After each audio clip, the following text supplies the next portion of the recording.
हाय, मेरा नाम सुभाष है और मैं आपके साथ किस तरीके से ऑस्ट्रेलियन सिटीजनशिप का एग्ज़ाम इजीली प्रिपरेशन कर सकते हैं और पास कर सकते हैं, इसको शेयर करने आया हूँ। द रीज़न है क्योंकि मैंने अभी रिसेंटली सिटीजनशिप का एग्ज़ाम पास किया है और आउट ऑफ 20 मार्क्स मैंने स्कोर किया था। जो रीज़न है इस वीडियो को शेयर करने का वो ये है कि जब मैं प्रिपरेशन कर रहा था आज से 1 महीने पहले, तो मैंने देखा कि कुछ भी सिस्टम में यूट्यूब पे किसी ने बंदे ने अपना एक्सपीरियंस शेयर नहीं किया है कि किस तरीके से उसने एग्जामिनेशन का प्रिपरेशन किया, कहाँ से उसने ऑथेंटिक मटेरियल अरेंज की और किस तरीके से उसने प्रैक्टिस की और फाइनली उसने एग्ज़ाम को पास किया। तो by the advice of my son and wife Tanupriya और वीर श्रीवास्तव, मैंने डिसाइड किया कि चलो मैं एक वीडियो डालता हूँ ताकि जो हर्डल्स और जो प्रॉब्लम मैंने फेस किया शायद वो कोई और बंदे ना करे और उनका पाथ इजी हो जाए। तो जब मैंने इसका प्रिपरेशन स्टार्ट किया, किसी भी एग्जाम के प्रिपरेशन के लिए जो सबसे इंपॉर्टेंट चीज होती है वो होती है कि उसके लिए सब्जेक्टिव मटेरियल कहाँ से मिलेगी। दो टाइप की मटेरियल है जो ऑस्ट्रेलियन सिटीजनशिप के प्रिपरेशन के लिए अवेलेबल है। जो पहला चीज है वो है Australian citizenship our common bond. ये बुक जो है, हाँ, ये बुक जो है ये ऑस्ट्रेलियन होम अफेयर्स साइट्स पे अवेलेबल है। जो सबसे इंपॉर्टेंट चीज जो मैंने रीड किया है अपने लाइफ से थ्रू आउट, की किसी भी चीज की हार्ड कॉपी जो होती है वो आपके लिए इजीली है, आप बेड के पास रख सकते हैं, किसी भी टाइम में आप इसको स्टार्ट कर सकते हैं। इसलिए मैंने इसका एक प्रिंट आउट निकाल लिया था पीडीएफ में और इसके 5 सेक्शन है। अब हर सेक्शन के बारे में आपको बताता हूँ। जो पहला सेक्शन है that is called Australia and it's people.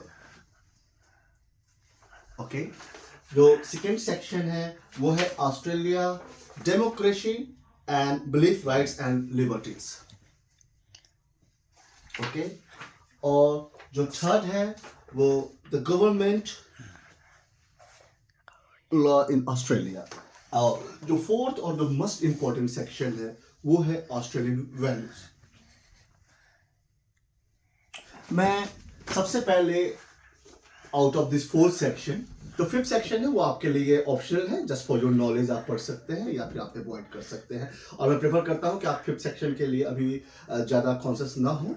मैंने सबसे पहले फोर्थ सेक्शन को आपके लिए चूज किया है। द रीज़न जो है वो ये है कि अगर आपने सारे स्कोर सारे सेक्शन में 100% मार्क्स अचीव किया और ऑस्ट्रेलियन वैल्यूज में अगर आपके एक भी क्वेश्चन के आंसर गलत हो जाते हैं तो immediately you are fail, they are not going to give you any chance. आप उसी समय फेल हो जाएंगे और आपको फिर से एग्जामिनेशन बुक करनी पड़ेगी। इस वैल्यूज को काफी अच्छे तरीके से आप प्रिपरेशन करें। इट्स नॉट टू वास्ट, ये बहुत ही सिंपल है।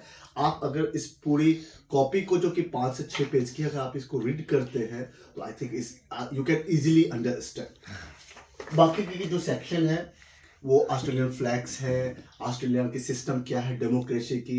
कीप रिमेंबर कि इंडिया और ऑस्ट्रेलिया की डेमोक्रेसी सिस्टम ऑलमोस्ट सेम है, बस जो नोमेनक्लेचर्स है वो थोड़े से डिफरेंट है और इस चीज को आप समझ ले पहले। अगर आप समझ करके और इस चीज को जब पढ़ेंगी तो आपके लिए पढ़ेंगे तो ये आपके लिए इजी होगी। बाकी कोई भी ऐसा सेक्शन नहीं है या फिर कोई भी ऐसी चीज नहीं है कि आप नहीं कर सकते हैं। जो एक सिंपल इंग्लिश पढ़ सकता है या लिख सकता है, they can pass in this examination. मैंने जब एग्जाम में मैं गया था तो इट्स जस्ट अ 20 क्वेश्चन जो कि आपको कंप्यूटर पे टेस्ट देनी है। आप जो चीज़ें जो बहुत इंपॉर्टेंट जो मैंने जो नोटिस की, काफ़ी लोग हरी होते हैं कि क्वेश्चन को ठीक से पढ़ते नहीं और आंसर को वो टिक कर देते हैं और वो जो आंसर है वो गलत हो जाती है। हर क्वेश्चन को 2 बार पढ़ना है, हर आंसर को 2 बार पढ़ना है और आपके पास सफिशिएंट 40 मिनट्स का टाइम है इस 20 क्वेश्चन को सॉल्व करने के लिए। जनरली हर आदमी को मैंने टेस्ट सेंटर पे देखा था, they are not taking more than 20 minutes, वो भी बहुत था उनके लिए। मैं आपको एक ही चीज सजेस्ट करूंगा, बी काम, क्वेश्चन को 2 बार पढ़ें, आंसर को 2 बार पढ़ें, तीसरी बार में आप उसको आंसर दें और आंसर सबमिट करने से पहले आप खुद में भी ये देखें कि क्या मैं ये इस क्वेश्चन का आंसर ये हो सकता है। एंड वेल, आपके लिए इंफॉर्मेशन आई थिंक सफिशिएंट है सिटीजनशिप के प्रोसेस एग्जाम को पास करने के लिए। अगर आपके पास कोई भी और क्वेश्चन है और अगर आपको कुछ डाउट्स है जो सिटीजनशिप के प्रिपरेशन के एग्जामिनेशन प्रिपरेशन में प्रॉब्लम है तो आप मेरे को बताएं। मैं अपने वीडियो के लिंक में आपको इस बुक की जो साइट जहाँ से ये आप डाउनलोड कर सकते हैं वो मैं आपको दे सकता हूँ। और जो दूसरा काम जो मैं करता था, same Australian citizenship our common bond, इसकी एक पॉडकास्ट अवेलेबल है और इसकी एक ऐप है। आप उसको अपने मोबाइल में डाउनलोड कर लें और जब भी मैं गाड़ी ड्राइव करता था, ऑफिस जाता था, या फिर जब भी मैं फ्री टाइम में कुक करता था या कोई भी काम करता था तो हेडफोन के साथ उस पूरे पॉडकास्ट को मैं सुनता था, जो कि 4 सेक्शन में है। आई थिंक आप भी ये काम करें।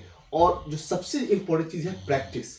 आप रेंडमली बहुत सारे ऐप अवेलेबल हैं जहाँ पे आप सिटीजनशिप के क्वेश्चंस के लिए ऑनलाइन प्लेटफॉर्म है जहाँ अवेलेबल। प्लीज़ पेड सर्विस ना लें, कोई ज़रूरत नहीं है। आप बस प्रैक्टिस करें जो भी फ्री पेज अवेलेबल है।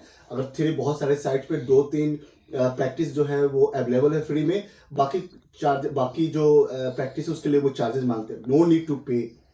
आप हर 2-4 साइट पे जाकर के 2-3 क्वेश्चन को 2-3 प्रैक्टिस सेट को बनाएं, ये काफ़ी था। हाँ, प्रैक्टिस सेट बनाना बहुत इंपॉर्टेंट थी बिकॉज आप उस चीज़ से इंटरफेस करते हैं सेम टाइम में कंप्यूटर पे, लाइक कि आप एग्जामिनेशन हॉल में किस तरीके से आंसर करेंगे। सो कीप रिमेंबर, बुक्स का प्रिंट आउट निकालें।